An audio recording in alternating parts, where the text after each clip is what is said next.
Hello everyone and welcome to my channel. My name is Alison, the online piano and the online violin tutor. So in today's video I want to take you through a piece called March, which happens to be, I think, the third piece in my Songbook 1. So for those of you that don't know, my Songbook 1 is the continuation from the first 10 lessons that you get absolutely free, which are part of my 1 to 30 violin course. Now, loads of you watching this video will probably know that I have a 1 to 30 violin course. I mention it in every single video. However, I do get a lot of new viewers to my channel every single month, and a lot of you are not subscribed.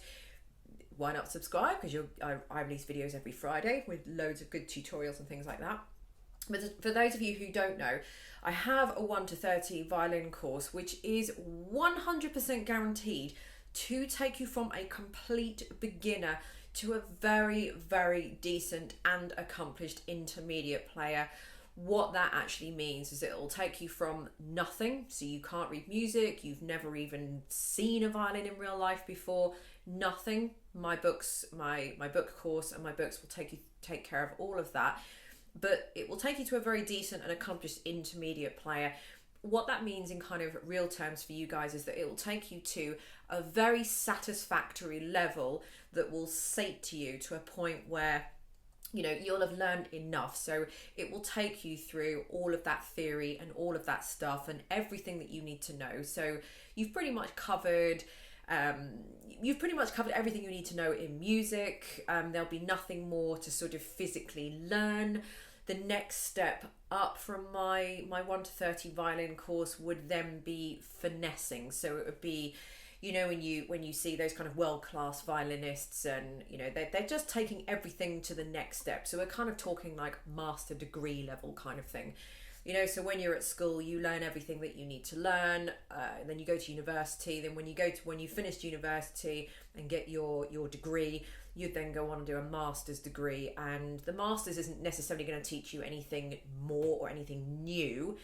It just finesses and hones in on the finer skills to just refine what you have learned. So this isn't quite on that same sort of level, but you know, people want to know what a kind of a decent accomplished intermediate level is, and basically it's going to be enough for you so that you're satisfied and you can play whatever piece you want. If you want to take that further, you know, that's completely up to you. So anyway, after the first 10 lessons of my course, which are absolutely free, I will link them underneath. All the resources and everything you need for the first 10 lessons are absolutely free. Once you've done the first 10 lessons, what you would then do is move on to Songbook 1. Now, Songbook 1 contains, you can buy all of my books separately, by the way. Songbook 1 contains 10 well-known classical pieces that have been arranged specifically for the exact level that you guys will be after completing my 1 to 10 lessons. Once you've done the 10 pieces from the Songbook 1, you would then move on to Tutorial Book 2, and this would be lessons 11 to 20. Then once you've done lessons 11 to 20, you would then move on to Songbook 2, which contains 10 well-known classical pieces, again different pieces, arranged by me so that you are the exact level that you should be after you've just finished lessons 11 to 20. After you've done that, then you'll move on to lessons 21 to 30. After you've learned everything in there, you'll then move on to Songbook 3, which is 10 pieces, and that's kind of 10 pieces are arranged for the exact level that you will be after lesson 30, and it's kind of a culmination of the whole thing. So by the time you get to playing the pieces in here, you're going to be pretty damn good. The other thing I just wanted to show you as well is my Christmas book. So I have a traditional holiday and Christmas violin book 1. Let me just remove that shiny cover because I think it's reflecting from the camera. So this contains 10 traditional holiday and Christmas pieces, all arranged by me, and it comes with backing tracks as well. So what's great about this book is that all of the pieces are obviously in sheet music form as well, but there are 9 of them that are in tab form, which is like this. I'm sorry if it's not coming out quite so well on camera. when I printed out this book, I did kind of print it on a bit of a draft print, because it was otherwise I don't want to use lots of ink. So it comes in tab form as well. So tab form is like having the words as your lyrics, then above each word there'll be a number that will refer to what finger you're going to be using, 1, 2, 3, 4, whatever, and also what string you're going to be on, G, D, A and E, that tab form. So that's great if you are not very good at reading sheet music and you just want to have a go at reading some, you just want to have a go at playing some holiday music.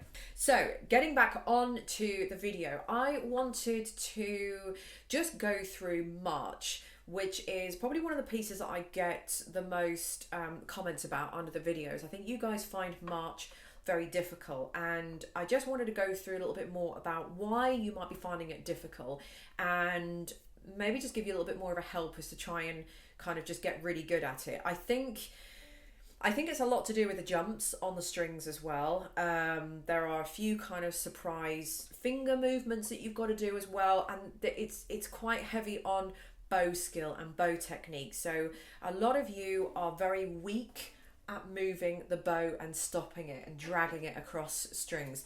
Now, that is something completely expected for a beginner, or it's definitely someone at this stage, but I like to put in sneaky little things like this. My course does contain quite a few sneaky little kind of techniques and things like that, because I want you guys to be the best, and a lot of things just don't cover the things that people don't really talk about, people don't really mention, but they're so important, and they're things that take your playing from being sort of meh to really good. What is the difference between that person over there who's playing really well and that person there who's not very good? And it's all the little finer details that people don't really make videos of, because you sort of can't, in a way. So it's sort of things that come up as you kind of need to address them in pieces. So let's go through that today, because I know that March is one piece that a lot of you find challenging. So for those of you that have it, grab your copy of Songbook 1. For those of you that don't have it, this is available to purchase in my store. You can buy this book separately on its own,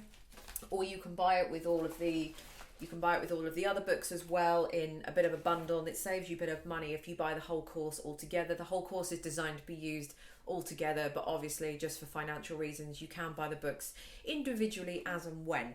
So I've just played March through for you at the beginning of the video. Let's go through it now. So we're going to start with an up bow on an open A.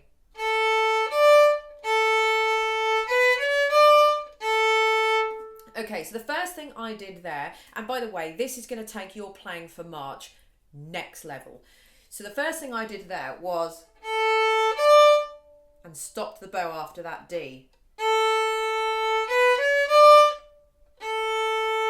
So that's obviously a massive exaggeration, so you don't want to have too much of a break there. So even though that A is for 2 beats, you just want to give it a little bit of a da-da, da, da-da, almost like a breath. If you were humming it or singing it, da-da, da, da-da-da, da, sort of giving it a little bit of a da-da, jump, da, da-da-da, da, so you're jumping off that D.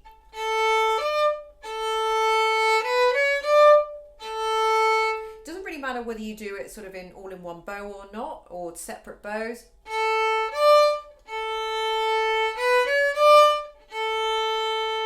So all we're doing is stop the bow. So we're stopping that bow before we continue on, rather than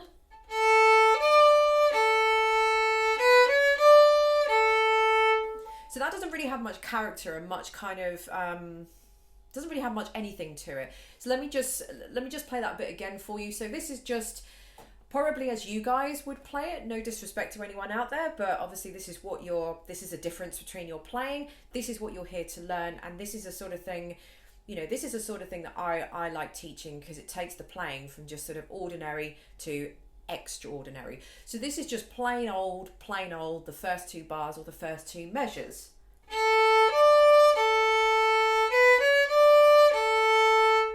Okay, this is my way.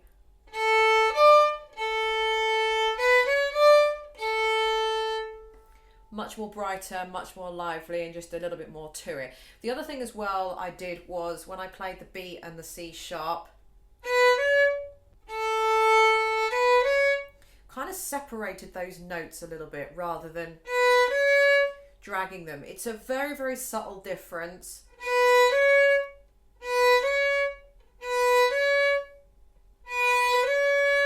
One is just where you're just ever so slightly cutting off the notes. So almost like, not quite as much as that. It's going to be too much. You don't want to do that. It's too much. But just make sure that you're separating those notes a little bit. Sometimes, and this is going to sound completely loopy, but sometimes if you imagine you're doing things, your arm actually automatically does them. So there's a difference between you stopping the bow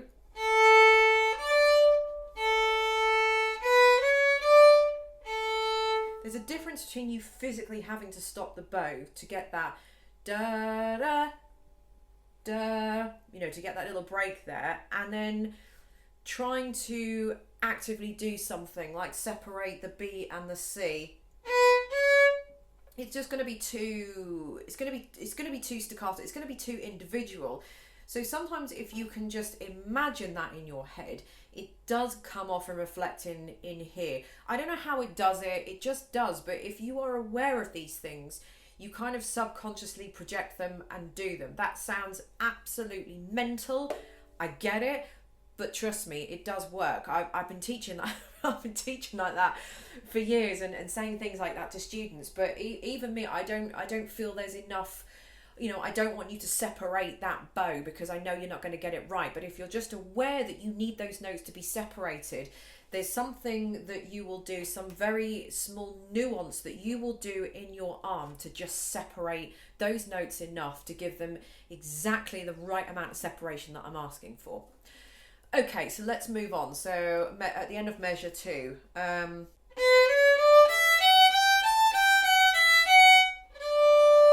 so measure 4, bar 4, you've got another stop on that F. So nothing exciting there in bar 3, measure 3. Except to say that I would be more towards the point of the bow. So if you have more those kind of notes, they're much easier to do here. So if you do them here, now if I do the same thing up here, it doesn't sound quite as nice. It sounds a lot smoother here because not very much is moving really. Only my hand is moving. You know, a little bit of my arm is moving, but here there's a lot more weight coming into the violin, so a lot more is having to move here. It's just a much heavier part of the bow. The bow wants to bounce. There's too much to control. It's too much effort. It's too difficult for me to do. So I'm going to do it down here because it's much easier to do because there's less weight at the top of the bow than there is here. So depending on where you are in the bow is going to depend on, you know, how you can manipulate the sound. So suffice to say, if you're doing anything that's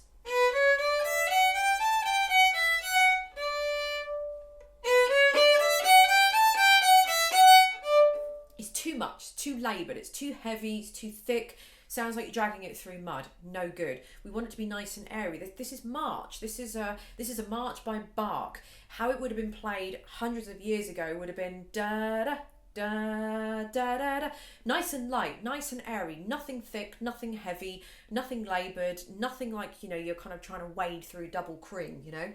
So just nice and very, very light. So you're not really going to be doing much at the heel of the bow in this kind of piece at all. You're going to be down here. So, okay, 4, moving on. Little break there, like we did at the beginning. Another break there.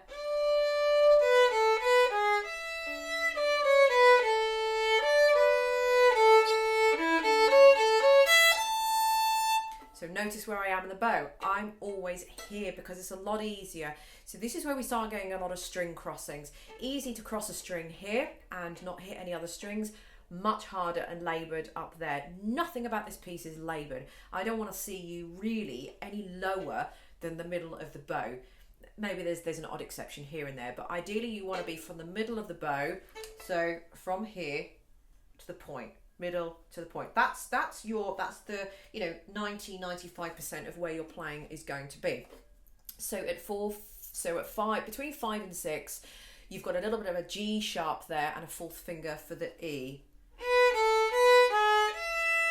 So you're just going to have to work around that. There's nothing clever I can really say. That's one of those things that you've just got to get your head around. The good thing about it is that your G sharp is going to be just above the blue dot, if I can see it in the camera. So that's your G sharp, and then your E is going to be on the E string. Your little finger there is going to be right next door to it. So that's your kind of saving grace with that one.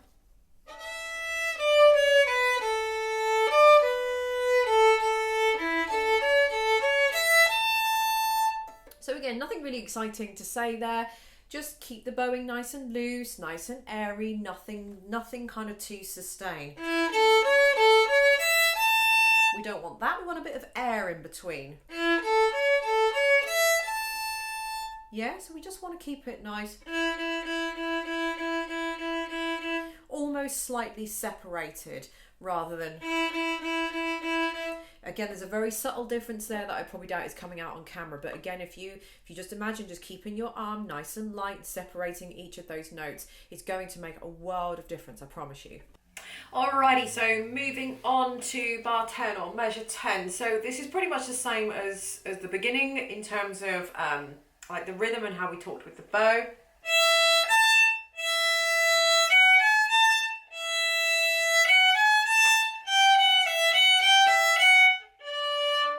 So you're going to separate the bow again.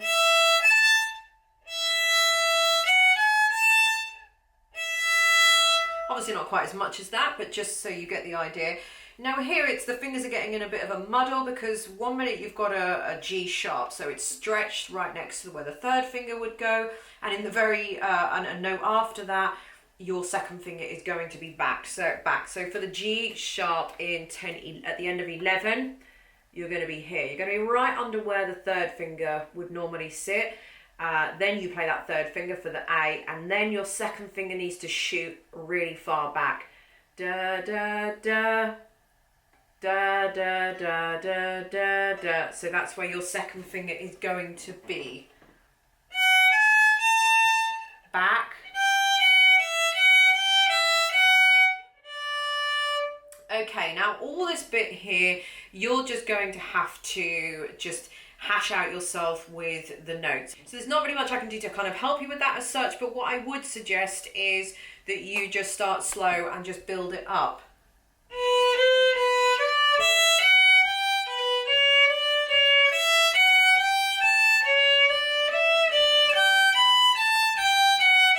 And then do it a little bit faster.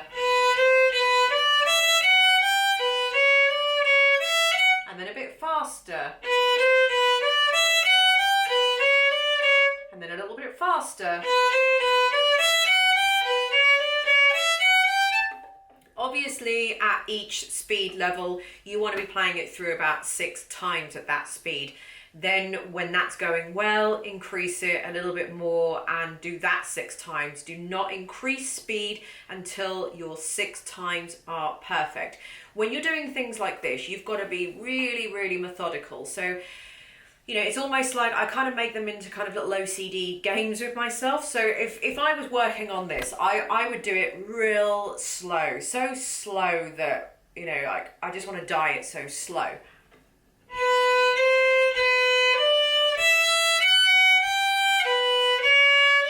Etc, etc. I'm only going to do just a little bit, otherwise this would be so long. So I'm going to do that 6 times.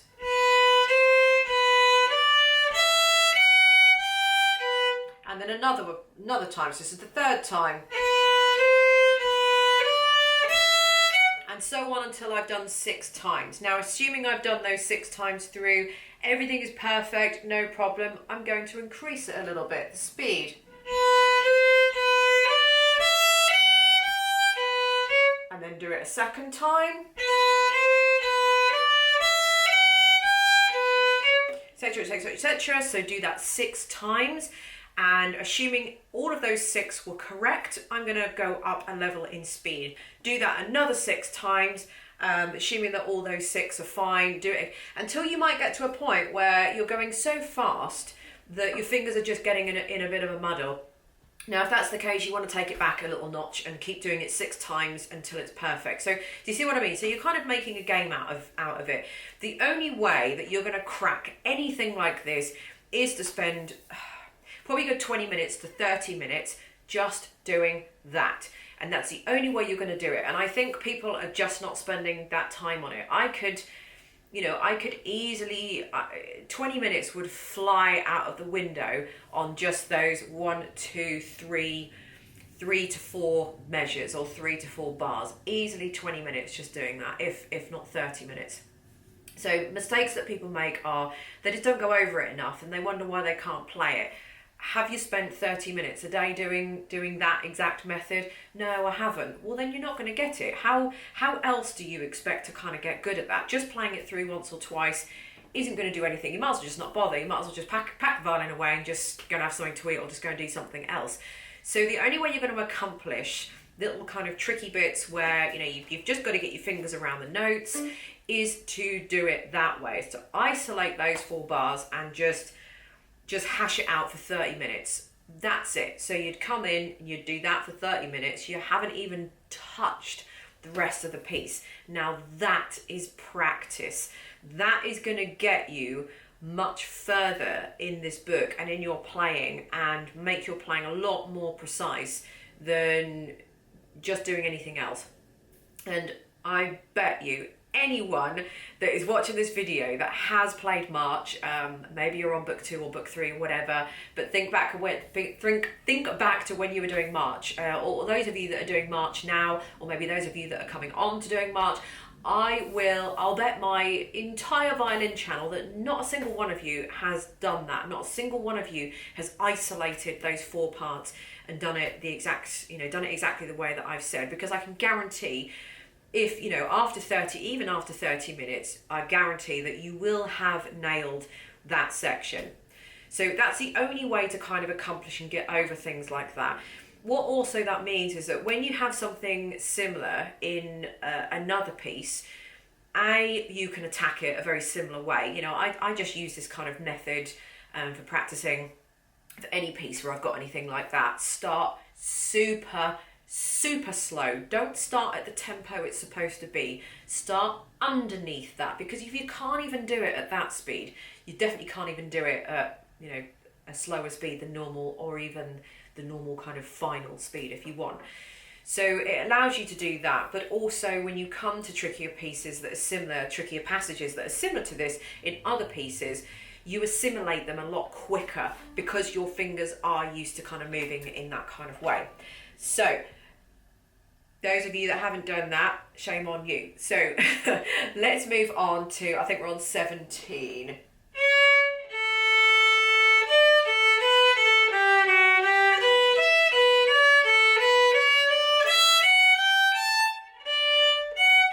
So again, 67. So 18 and 19, same thing again.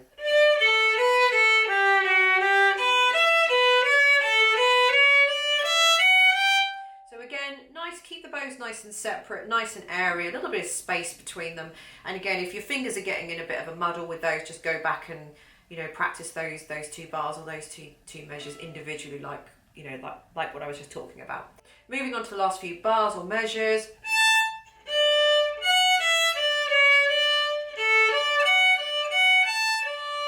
So again, what I did there was just stop the bow a little bit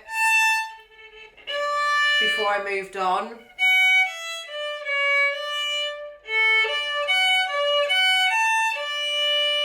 And then in the penultimate bar, 21, I just held a little bit at that D.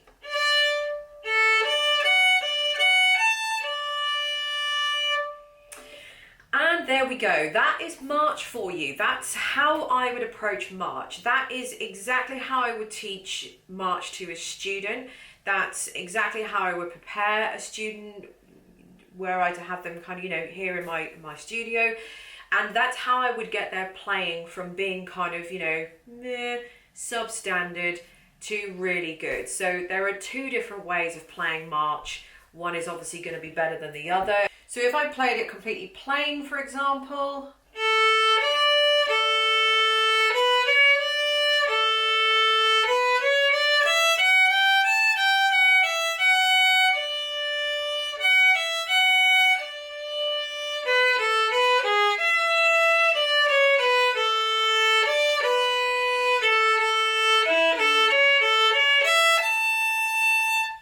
now if I played it how I've just been teaching you to play it,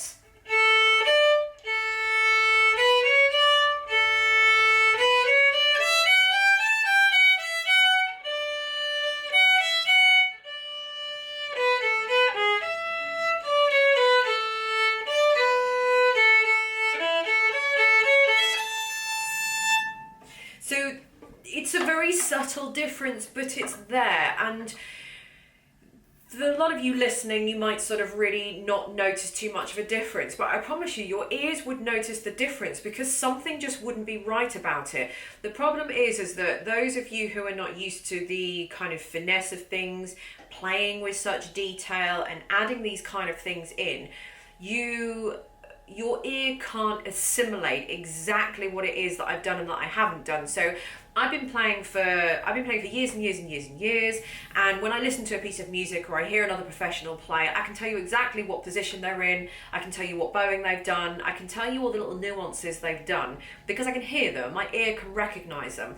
Then if you have someone else that plays the same thing and it's just plain, straight, nothing to it, you know, they're just really boring and everything, I can tell the difference between the two because my ear can differentiate between the little nuances, the little bow techniques, the little things that they've done compared to the person that hasn't done it. So whether you might be listening to that thinking I can't really tell the difference, there absolutely is a difference and your ears will be able to tell a difference. You're just thinking more on the level that I can't work out what the difference is. You know, you don't really know what the difference is, so you're thinking that you don't know what the difference is, but there is a difference there. And you know, I promise you, once you kind of get better at this, you will notice that your playing is just a little bit more interesting, a little bit more engaging, more exciting for you to play and more exciting for everybody to listen. So, a slightly longer tutorial than I would normally do, but I really hope you've enjoyed it. Let me know if you want to see more of this. Let me know if you want to see more masterclassy type videos. Let me know if you want to see more of this in actual detail. I don't really know if anybody's interested in this kind of thing, but it's kind of this is what I enjoy doing with students. This is like my teaching speciality. I like teaching students to play what's not on the music. I always say that any teacher can teach anybody to play what they see on the music. It's what's not on the music that a good teacher always brings out and always teaches their students. So I can be teaching you that until the cows come home, but it sort of depends on what level you want to be at. If you're okay just playing it a few times, moving on to the next one, or if you really want to be very good at this and you really want to nail it, you know, then there's a never-ending list of music that I can go through in this much detail with to give you a little bit of an idea. So yeah, do let me know in the comments. Let me know what you think of this kind of style. I haven't really done a tutorial like this in quite a while. I thought I'd just revive the old methods and throw it out there, toss my hat in the ring and you know, see what happens. But yeah, anyway, thank you very much for watching. Don't forget all the links to buy this book and the other book series as well will be underneath this video if you want to learn how to play the piano. It'll be a really good New Year's resolution for you as well. So yeah, I'm gonna go and leave you to it. Happy playing, and I'll catch you in my next video. Bye.